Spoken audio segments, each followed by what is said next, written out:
Welcome to the Made in the Mist podcast, a podcast for entrepreneurs by entrepreneurs.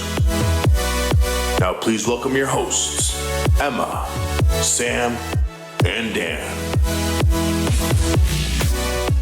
Welcome everybody to another amazing episode of the Made in the Mist podcast, right here in Niagara Falls, where we interview the best Niagara Falls entrepreneurs or Niagara-based entrepreneurs. We find out what makes them tick, their tips and tricks, and essentially their secret sauce to success. I'm here with my co-host Emma and Sam. How are you guys doing today? Morning, we're great. I'm doing really good.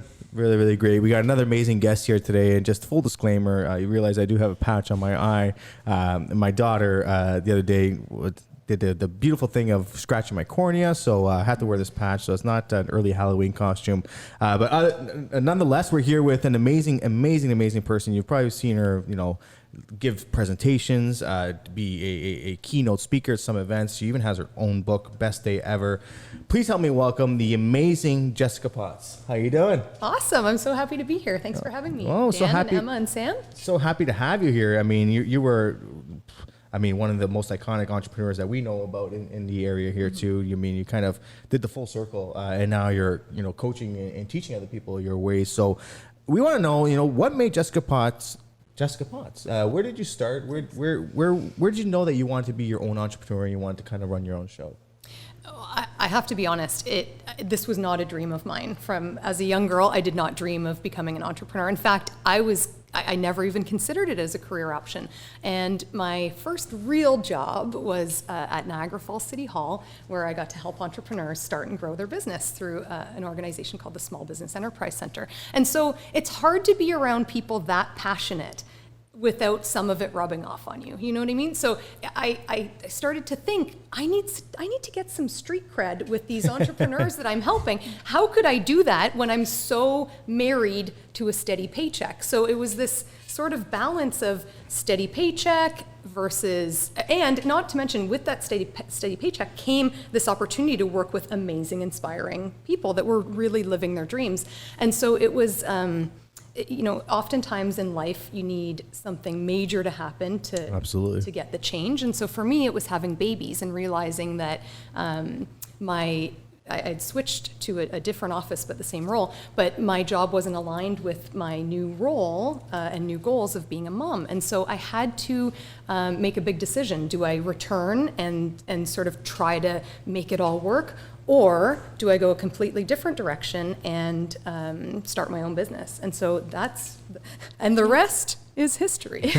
So you have that pivotal moment in your life. So what was that first business that you decided to start? Did you go right into the coaching and strategic planning? It was an iteration. So it was called Inspired Communications at that point. And it was, this is not to cut the grass later, but one of the tips and tricks is decide what you're going to do. I didn't. I was lucky that I had a fairly big network. And so I just said, okay, I'm going to do strategic planning. I'm going to do consulting, whatever that means. I'm going to do presentations. I'm going to do seminars. So I just kind of said, I'm going to do it all. Hey, everyone that I know, hire me. Wow. And one of the biggest lessons and biggest, sort of tips and tricks that we'll talk about was joining a community of practice, which was the Canadian Association of Professional Speakers, and really realizing that what I had was more of a hobby, a very well-organized hobby, but it wasn't what I considered a professional business. And so once I was surrounded by peers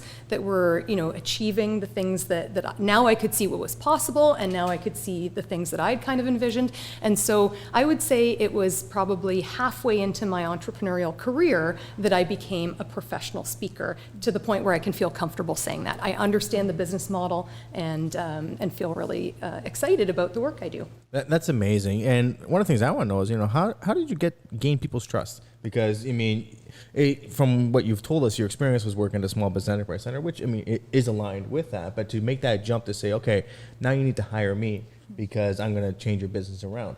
Nowadays, you have to make sure you look through the person's LinkedIn page and make sure that they have all the necessary qualifications and things like that. So how did you, establish that trust with your clients and get them to hire you? Because that's one of the hardest things for a lot of these businesses is, who am I to approach these people and how are they going to, believe in me or trust me that I'm going to help them out? Yeah, and so I have to say to anybody that's listening, if you've got friends that are small business owners, entrepreneurs, however they want to classify it, by hiring them, that is the single biggest compliment and also support that you can give someone. By hiring, in my case, I'm independent with a small team, but to gain people's trust, we could talk for a while about gaining people's trust, but there's a lot of things that come with putting yourself out there. And so making sure that you can relate to people and asking questions, knowing what they're really after. So, uncovering your target audience and really understanding their pain points and how you can speak to those pain points is sort of the basics, the primary of how to build trust when it's a new person, when it's somebody that's not known to you. Yeah, absolutely. Now, when you did this kind of consulting and strategic planning, did you stick with one sector or were you kind of multidisciplinary? And then how did you gain experience to say, okay, I'm going to talk to you about medical devices, I'm going to talk to you about marketing? What's your niche? Yeah, well, exactly. What is your niche? And it's funny because, again, figuring out your niche is another one of these amazing tips that it took me a while to do. And in fact, I had just figured out probably 4 or 5 different niches between hospitality and finance and healthcare right as the pandemic was hitting. Wow. And so I had designed, perfect timing. I designed all of these different products for these groups, these specific sectors, whether it was soft skills training and development or strategic planning processes, whatever it was, and then the pandemic came. And so things have changed. I mean, in many ways, the pandemic was a blessing. I know for many it was also a curse, but you've got to see the opportunity. And I think that's one of those hallmarks of entrepreneurship is seeing the opportunity. And so now I know that my ideal market isn't necessarily a sector. It's not even a demographic, it's a psychographic. So there are demographic elements. I'm looking for women in professional sectors or women-led teams in professional sectors who have a lifelong learning type of mentality, who understand and invest in their people. So it's not as much, it's a different type of niche now than what I would have said pre-pandemic. Yeah. And knowing that niche has become such a powerful tool to make decisions about how I'm marketing my company and myself, how I'm approaching people, and absolutely. So it makes a big difference to be really hyper niche. Yeah. Huge tip. Hyper niche, know as much about them as you can. Well, and as you say that, and I really believe that is probably your most efficient tip, because I'm reading just below your book of, uncovering your strengths and discovering your passion. So I just have to jump in and ask about, that tagline, is that relating right to what you're saying of dive into your strengths and really understand those? I should tell you, and I don't know if this has been said publicly, the byline was originally, the book was going to be called Best Day Ever, The Misfit's Guide to Fitting In and Standing Out. And that was kind of the alternative, but Uncovering Your Strengths and Discovering Your Passion was the title of a seminar I used at the YWCA's signature annual event, the Niagara Leadership Summit for Women, and that year it was the best attended session. So I knew I shouldn't deviate from it. That was probably 7 or 8 years ago. And so really, you talk about building trust. One of the ways that I've built trust in some of the committees that I've run or some of the groups I've been part of is really encouraging people to lean into what they're best at. In fact, for some of my community initiatives, people would say, oh, can I get involved? And I'd say, sure, tell me what you're best at. And it's a tough question for people, absolutely. Especially less seasoned. The veterans maybe on this side might have a better answer than the rookies on that side of the table. But the more you can know yourself and the more you can lean into those strengths, not only are you going to get better results, but you're going to feel better doing it. Huge leadership quality, what you just said there, of understanding your team's strengths, especially in delegating appropriately. I like that. So I'm curious, even in your book, can we talk more about some themes that follow through your book? Women entrepreneurship, does that kind of fall into it's not, there's undertones of entrepreneurship because I used myself as social proof. As a humble person, I come from humble beginnings. I'm a college graduate. I don't have fancy, PhDs or credentials that come after my name. And so when I wrote the book, it really had to be based on social proof. And so, the chapter 6 is about taking risk and the story of me becoming an entrepreneur. But some of the themes really, people ask, what is your best day ever? What does that mean? How do you have a best day ever? And the answer is you wake up wanting to do what you want to do. wake up and wanting to do what you're about to do. And it's sort of where your skills, your values, and your experiences overlap, and you have the opportunity to flex those strengths and to put them into play. And really, it's about being valued and of value in ways that light you up inside. So how can we figure out what we're great at, put that to productive use, and then have the courage to keep doing those things, to keep iterating, to understand that we are a work in progress, and progress over perfection is one of the things that's been really important to me lately. I like that. I mean, because oftentimes people spend too much time trying to be perfect or make their service perfect or make their products perfect, and it's just like, no, go out there. Put it out there, put it on the map, and then let people give you the feedback, and then through that you'll obtain some sort of perfection. So that's fantastic. So I want to go back to where you said that you were a mother and you made the leap. That must have been a scary time. It's funny. A lot of people said, "You're crazy. What are you doing? I was working for municipal government. You have the gold watch and you get the pension. You get the benefit. You got everything. You've got, what are you doing?" It's funny because when I did take that leap, I've never been more sure of a decision in my entire life. Like, I've never been more sure of a decision in my entire life because my values had become misaligned with my role.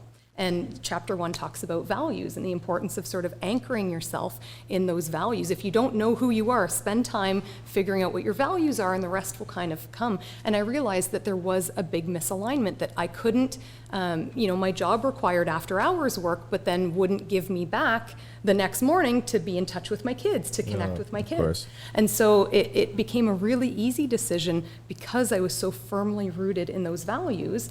It wasn't sometimes you're like, did I do the right thing? Like, you kind of feel like you're constantly looking over your shoulder, exactly. or, it was never like that. It was always a strong sense of knowing and a surety and confidence that came with the decision. So that confidence kind of overshadowed the fact that, the finances might be tight for a little bit because you're going from a steady paycheck to, a more sporadic paycheck, if you will. How it went was I did not return from my second maternity leave. So you want to talk about knowing how to stretch a budget. Go on maternity leave, and at the same time, my now ex-husband was going through to get his master's. So we knew how to stretch a dollar. The financial side was less of a concern. Yes, at school can get expensive too. Right. And when I did my master's, you have no time for nothing, but you got to pay school. Yeah, exactly. And I shouldn't say like that. Finances didn't mean anything. I just mean we had the skills to stretch a budget at that time. So it really was perfect timing. Beautiful. Excellent. Well, and even everything you were saying with, how your book kind of identifies all those supports that you need to have within yourself to maybe take a new pathway. That's actually perfectly on theme for the next segment I want to bring up is our upcoming Women Entrepreneurs Summit that's happening here at Spark on October 13th, where I wanted to ask what you're most excited for that event. Well, the straight answer is I'm most excited to be in a room in person with people. I mean, I don't get to do this very often nowadays, and just to have, a couple hundred, we're hoping, people in the room for that event, I think is going to be awesome. I know that I'm moderating a panel with some pretty amazing female entrepreneurs. So I think that's what I'm most excited for, because when you put a room of high-achieving women together, magic happens. And so just a huge thanks to this group for hosting an event that's going to bring us all together. Well, it's perfect because even the whole event, like I said, does encompass kind of providing those supports for new pathways or potential inspiration into entrepreneurship, women in STEM. Those are all kind of themes that we're all trying to touch on. And the first 100 registrants of Remarkable will receive your book, Best Day Ever. So I have a copy already too. So I've actually started reading it. It's fantastic book. And I'm not much of a reader. Well, I wrote the book for us because I'm not much of a reader either. And so there's a reason why it's very thin. I like to listen to audiobooks. There's a chance that by October 13th, Best Day Ever might be an audiobook. And if I'm saying it out loud, you know that that's a pretty good chance that that's going to happen, but no guarantee. I may have to read this book before you can listen to it goes to an audiobook. Or maybe listen to it. But it had to be easy to read. Of course. And so it's 10 little bite-sized chapters, each with their own stories, also with exercises and reflection questions. So it's kind of like a choose your own adventure. You don't have to read it in order, although I do recommend it because it kind of follows the narrative of a story. There's a flow to it. But it's really designed for like the 10 most painful moments of my first 40 years of life. This is what this book is. Wow. The 10 most painful moments, when I say moments, I don't mean necessarily a specific moment, but making decisions that will affect the rest of your life. Absolutely. And understanding times of change, how to grow and evolve and adapt as a human being, because one of my favorite quotes, it's not mine, it says, without continuous personal development, you are now all that you will ever be. Exactly. Which is scary. And it goes on to say, and I don't love the word, and hell happens when the person you are meets the person you could have been. Absolutely. And oftentimes, people on their deathbed are hitting that moment where it's like, oh, I should have done this, or, I should put more time into this. A lot of grief and regret. Yeah, exactly. And I mean, oftentimes, entrepreneurs are the forefront of that, right? Because like, oh, I should have made that decision, or I should have, gone after this customer, whatever the case may be. So I really resonate with that you have to, seize the moment, right? And really do everything you can to be your best person and have your best day ever. Yeah. Well, for everybody coming to Remarkable, like it sounds like, so this is almost like you said at the beginning, your reverse engineer guide of how to figure out where you're going, like almost start, like instead of, I can do it all, I'm going to do everything. This is kind of your way to identify the strengths and your passion. And a great line, because we can't do it all. And this was a big lesson that I had over the last couple years, was realizing I have more goals than I have runway left of life. And so when you think about that, and this will relate, to ambitious people who are high achievers, we have more goals than we have runway left in life. So it comes time to choose. So how do you prioritize? How do you know what's going to give you the highest quality of life, or to let you meet your own definition of success? And how do you define that? So thank you for bringing that up. That is a key theme. And I think people's definition for success is, a lot of people base their definition on money, right? And it's just like, well, that's not necessarily, because you can be, a very wealthy person and still not be satisfied with yourself, or not be satisfied with your life. So what would you say is your definition to success, or inner success? For me, success, and I believe it might be on page 13, or maybe it's just a 13-word definition. I can't remember. Page 13, October 13th. Perfect. Everything. Oh, there it is. But for me, success is doing what I love with the people that I love on purpose. So taking charge, living by design, not by default. I think that's an important thing. And so doing what I love, doing the stuff that, and I mean work-wise, we spend as much time working as we do with our families typically, or as we do sleeping. Even more time working than we do. It's like nowadays, you're working around the clock. You get home, you're on your laptop. So you probably spend more time with your work than you do with your families, right? So sorry, continue. No, that's interrupt there, but I was like, that's what I do. It just becomes really important to be, clear about what those goals are and what success means to you. So if you set that target, then you can work towards it. But if you don't set the goal, if you don't know what success looks like, then, you might accidentally get it, but you'll never quite be sure. Absolutely. I know Sam's been dying to get a question in here. So, hearing how you've described the book, and what I'm almost getting from it is that you're targeting the book towards like a younger version of yourself, someone before they became an entrepreneur. So I wanted to ask, what's one piece of advice you'd give someone, or you'd even give your younger self? Okay, let me back up.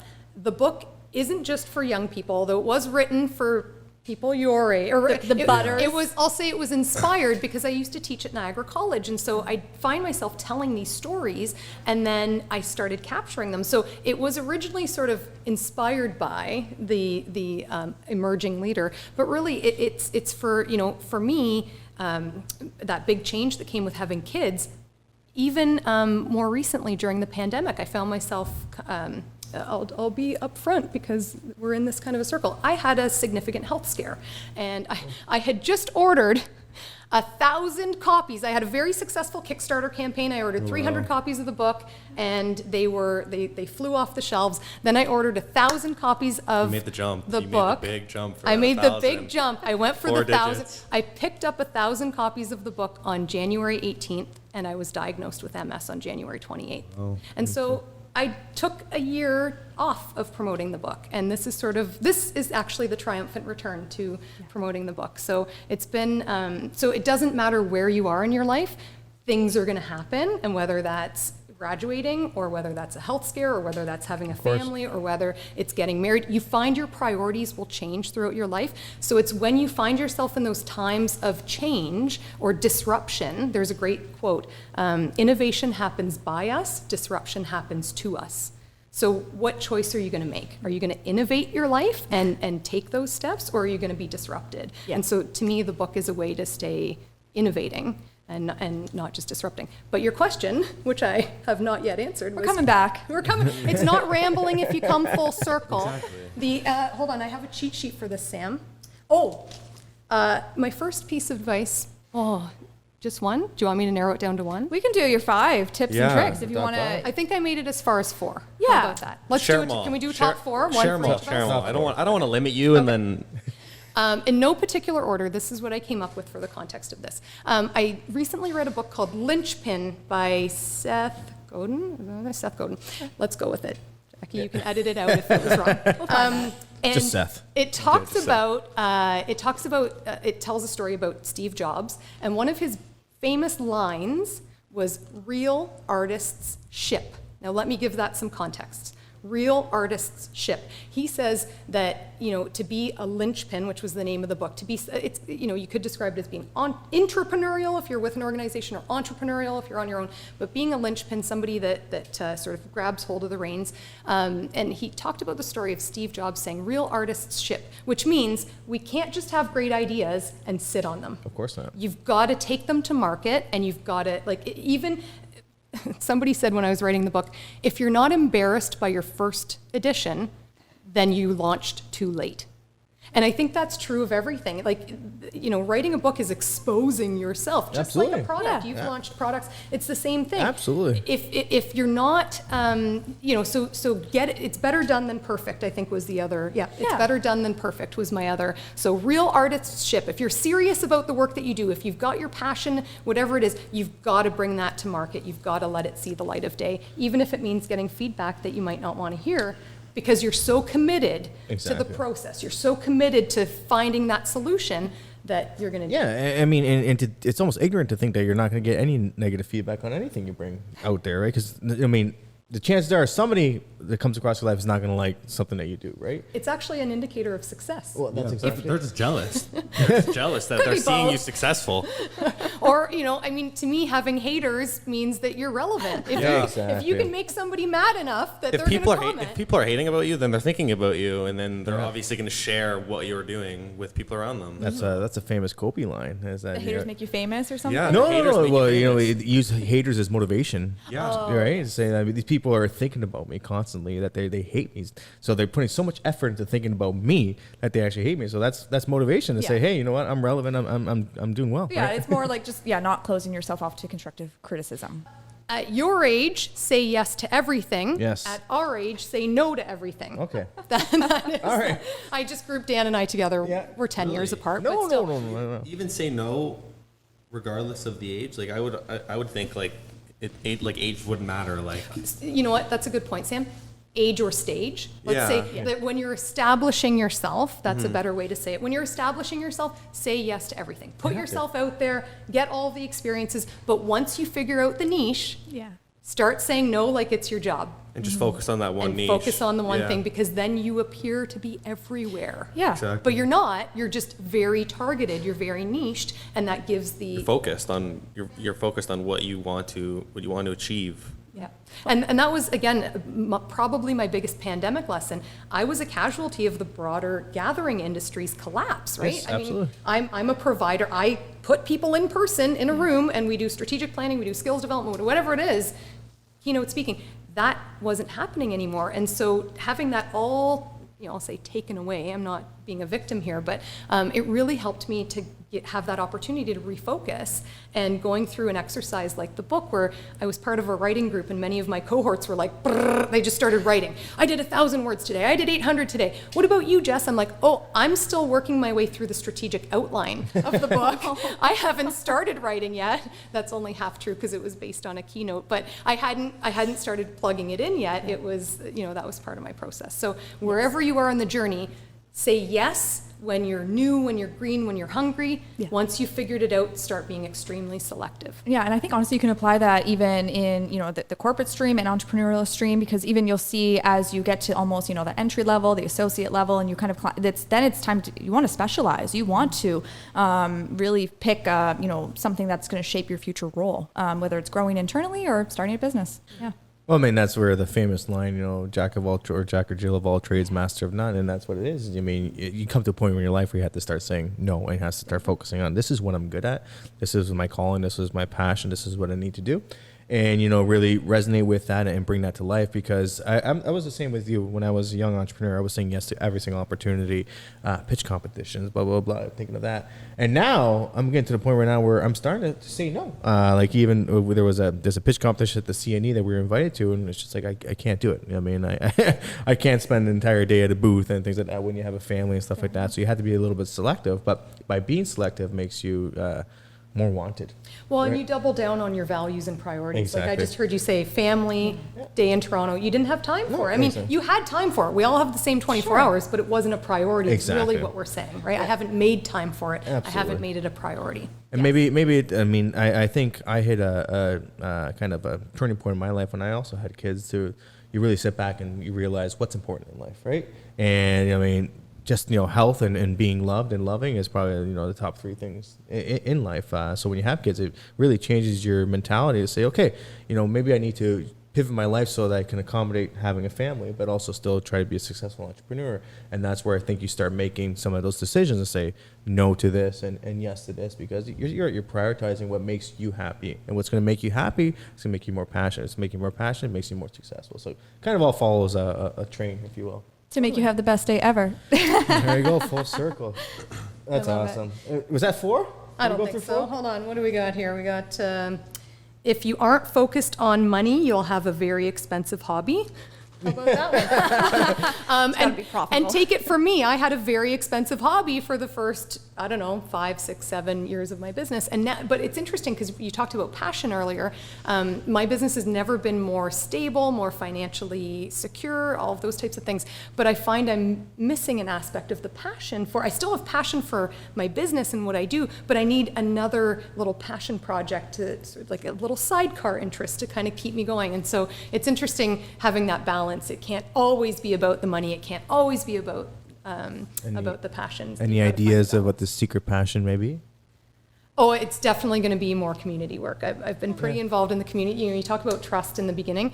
I said yes to every opportunity I had to volunteer in committees or for events. And so that really helped because it gave employers or potential clients or whoever it was an opportunity to try before they buy, so to speak. But absolutely. If we can build trust in a venue like this, then you're more likely to, they say people have to know you, like you, and trust you in order to hire you. So the know and like, and then hopefully the trust will follow. Well, I mean, I know that I've seen you present a handful of times, and right off the bat, I'm like, this woman knows what she's doing. She knows what she's talking about. I'm in. I'm listening. I'm fully attentive to everything you did. So I think you kind of know having those skills, those presentation skills, and just the way you present yourself, the way you speak, and the vocabulary you use, and the enthusiasm and energy you have on stage really builds the trust right off the bat. And I think that's another key for success is being confident in what you talk about, right? You're the expert. You're the one who's been through this. You're the one who's had the highs and lows. So if you're going to be speaking about it, make sure you're confident about it so that people can resonate with that and they trust you as well. And I think that's right off the bat. I'm like, wow, like this woman's amazing. Like, I can listen to her. I wish she has an audiobook one day. I like to say confidence is a currency. You have to think about confidence like a currency because you can buy things with confidence. I mean, that's kind of how I viewed it. And so even when I don't feel confident, I pretend to feel confident. And then you project confidence. And it was funny because I spoke to a coaching client. And she was like, I don't know. I don't like this whole fake it till you make it thing. It feels inauthentic. And we actually quoted my son, who I believe was quoting his grade 6 teacher, in saying, even when you go to sleep, you have to pretend to be asleep before you actually fall asleep. Exactly. And to me, I never that thought of it like that. Right? I heard that quote maybe like 4 years ago. I was like, yeah, that makes Never sense. heard that. You can't sleep unless you Is that try to kind sleep. of the So- mind over matter Well, type? it's it makes sense, it's the though. path to mastery, right? Often when we're trying to pursue something that makes us passionate, we stumble or we feel a lack of confidence because, you know, everyone's going to think I'm a fraud, imposter syndrome. Everybody's going to know that I'm not qualified to do Exactly. this. But the truth is, if we fake confidence, if we dress for the role, if we, you know, do all those things, then guess what? We project confidence. And then we become confident. You have to pretend to be asleep before you're asleep. You have to pretend to be confident. You have Exactly. to pretend to fit in. And I think we need to, you know, iterate the fact that by being confident, you're not being conceited or cocky, because that's a common misconception, and that kind of bit me in the butt one time at a pitch competition. I was there super early getting everything ready, and one of the judges came by. I was like, "Oh, you're here early," and I was like, "Yeah, well, you know, early bird gets the worm, right?" And he's like, "Yeah, they also lose it too." And let's just say I did. That was the only pitch competition. The only pitch competition I didn't win. But yeah, because again, I just came off with like 3 or 4 pitch competitions. I thought I was on top of the world. I'm like, oh, I got the new medical device. I started getting, my head started getting too big. And then sometimes you need somebody to bring you right back down to earth. But just because, like I said, but you can still be confident, and you can still be confident that the knowledge that you have, the work that you put in these last couple of years. I mean, you're an expert in that domain.